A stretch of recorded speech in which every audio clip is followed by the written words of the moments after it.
every actor who played Harrison, Morgan, and Dexter. Welcome back to Breakdown Epic. I'm Sophia. And tell me if this isn't one of the strangest truths about Dexter. Almost every time you saw Harrison Morgan growing up, you were actually looking at a completely different actor. Yeah, the son of one of TV's most famous serial killers has been recast so many times it almost feels like Harrison has his own dark passenger living inside Hollywood casting offices.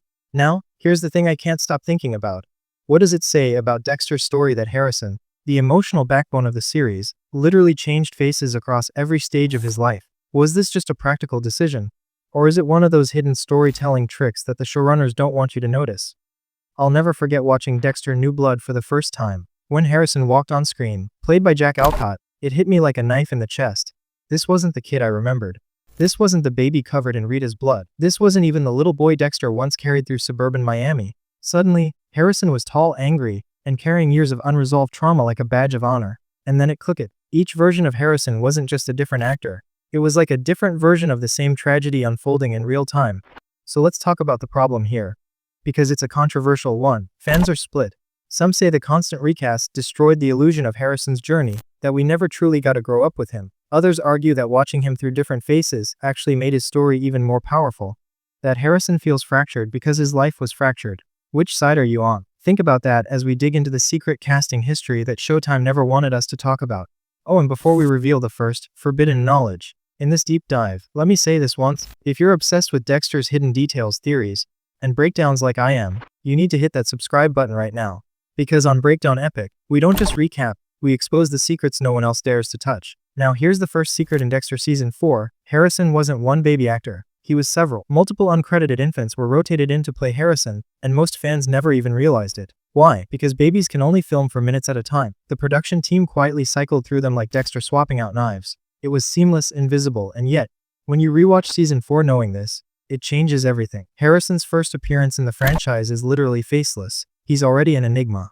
A baby without a single identity. And doesn't that perfectly foreshadow the question that haunts his entire arc? Who is Harrison, really? But things get even more unsettling in Season 5. This is when Evan George and Luke Andrew Kruntchev, twin child actors, stepped in. If you've ever wondered why Harrison sometimes looked a little different depending on the scene, that's because he was being switched between two toddlers, just like the Olsen twins on Full House. On the surface, this was practical. Child labor laws meant only so many hours per kid, but beneath that, it fed into this eerie sense that Harrison was never whole, always divided, always replaceable. And isn't that exactly what Dexter feared? That his son would never grow up normal. And here's where it gets wild. Rumors swirled that the Kruntchev twins left the role because of scheduling conflicts, mainly their stint on Days of Our Lives. But think about the irony. The boys who once played Harrison, the child of America's most famous fictional serial killer, went on to play soap opera characters with their own tangled family secrets. Talk about being typecast into chaos. Then comes the strangest twist of all. Season 7, Harrison appears again, but this time in Dexter's imagination. In a fleeting dream sequence, Lucas Adams plays an older Harrison in a fantasy where Dexter imagines life with Hannah McKay. This wasn't Harrison in reality. This was Harrison as Dexter wished him to be. Clean, happy, normal. Think about how haunting that is. Harrison's only fully stable appearance in the original series happened inside Dexter's head.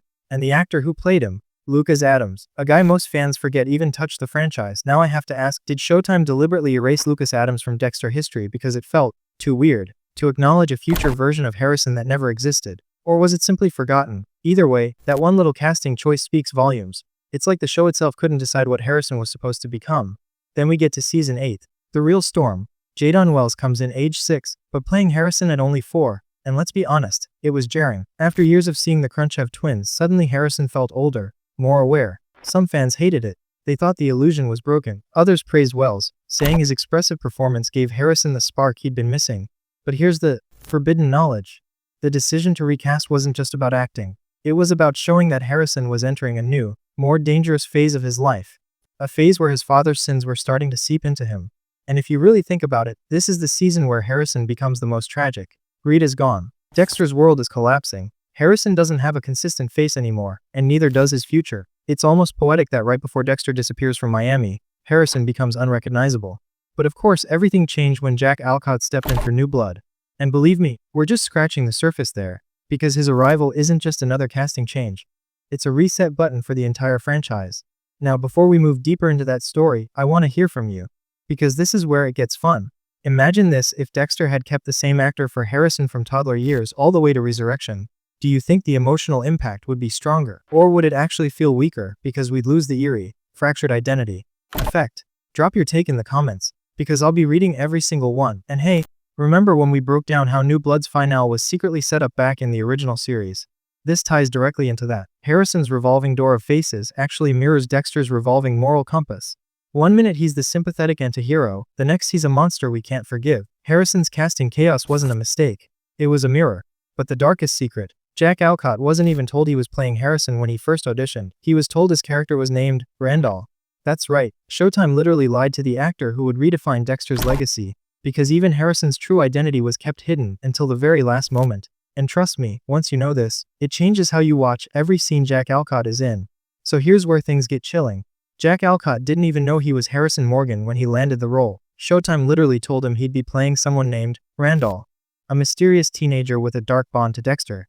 Imagine being told you've booked the role of a lifetime, only to open your first script and discover surprise, you're not just any character, you're Harrison, the son of Dexter Morgan, the one carrying the future of the franchise. That secrecy wasn't random, it was by design. Showtime didn't want Alcott to prepare for Harrison with expectations, because Harrison himself never had the luxury of knowing who he was. Think about it, Harrison spent his whole life piecing together fragments of his identity.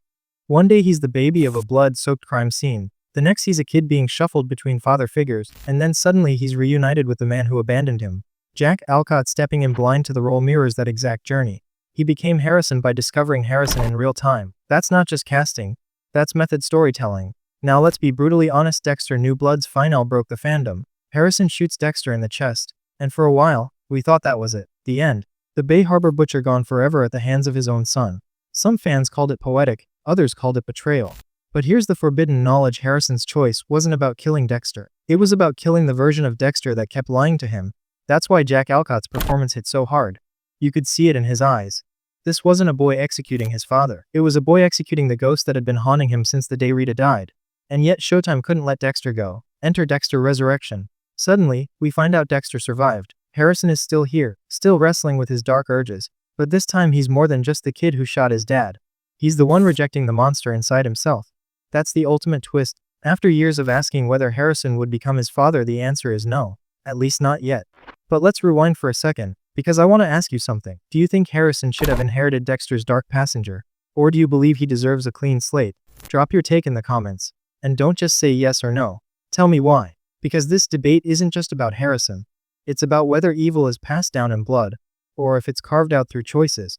And here's the wildest secret I found digging through old interviews. The original writers never had a clear plan for Harrison's future. That's right, the boy born in blood, the supposed heir to Dexter's darkness, was never locked into a destiny. Every time Harrison was recast, it wasn't just logistics. It was an opportunity for the show to imagine who he was becoming. That's why his journey feels so fractured, so unpredictable. Harrison's identity was literally being rewritten every few years. Let's play a hypothetical. Imagine if the Kruntchev twins never left and Showtime forced us to grow up with the same Harrison all the way into New Blood. Would Harrison feel more real? Or would he feel flat, because he'd be frozen in one version of himself? Personally, I think it would have ruined the effect. Harrison's constant transformations are what make him terrifying. You never know which face is hiding the dark passenger. And speaking of faces, remember Lucas Adams, the dream sequence Harrison from season 7. Go back and rewatch that scene knowing it's not real. It's Dexter projecting an idealized son who doesn't exist. Then fast forward to Jack Alcott's Harrison screaming at Dexter in New Blood. That's the contrast. The dream Harrison versus the real Harrison, the fantasy versus the trauma, and that right there is why Harrison's fractured casting was genius in disguise. Now I'll admit something embarrassing. When I first saw Jadon Wells in season 8, I thought Showtime had just messed up. I even paused the episode, googled "did Dexter recast Harrison?" and felt like a fool when I realized yes, obviously they did. But here's the funny part: that confusion, that disconnect, that was the point. Dexter himself never fully connected with Harrison, and Showtime made sure we didn't either. That's next level psychological storytelling, or maybe just luck. Either way, it worked. So where does that leave us now in Resurrection? Harrison is older, sharper, more aware of the darkness lurking inside him. Jack Alcott plays him with this subtle tension, like he's constantly asking, am I him, or am I me? And that's the scariest part. Because deep down Harrison is a mirror of Dexter, a mirror of the audience, a mirror of the question we've been asking since season 1: are monsters born or made? And let me roast myself here. Because every time I say, Harrison, I keep picturing all those baby actors who probably don't even remember they were once the face of Dexter's bloodline. Somewhere out there, there's a random guy scrolling TikTok who could casually say, oh yeah, I was Dexter's kid once. Imagine dropping that at a party. Legendary. So here's my closing thought. Watching Harrison grow up through different actors wasn't a flaw. It was the secret backbone of Dexter's storytelling. From faceless infants to fractured twins, from dream sequences to tragic finales, each Harrison wasn't just a recast. It was a piece of the puzzle. A reminder that identity is fragile, trauma reshapes us, and sometimes the most haunting monsters aren't born in blood, they're raised in silence. And that's why, no matter how many actors play him, Harrison Morgan will always remain the scariest part of Dexter's story. Not because of what he did, but because of what he might still do. Alright, your turn. If Showtime announced tomorrow that Harrison would headline his own spin-off without Dexter, would you watch it? Or do you think Harrison only works as the reflection of his father? Light up the comments, because I want to see how divided you all are on this one. And hey, before you go, let's keep this real. We just spent 30 minutes talking about a kid who went from being covered in his mother's blood to carrying a gun in upstate New York. That's insane. So smash the like button, share this with your Dexter-obsessed friend who thinks they know everything, and I'll catch you in the next deep dive. This is Sophia, signing off from Breakdown Epic, where the bodies are buried deep, and the secrets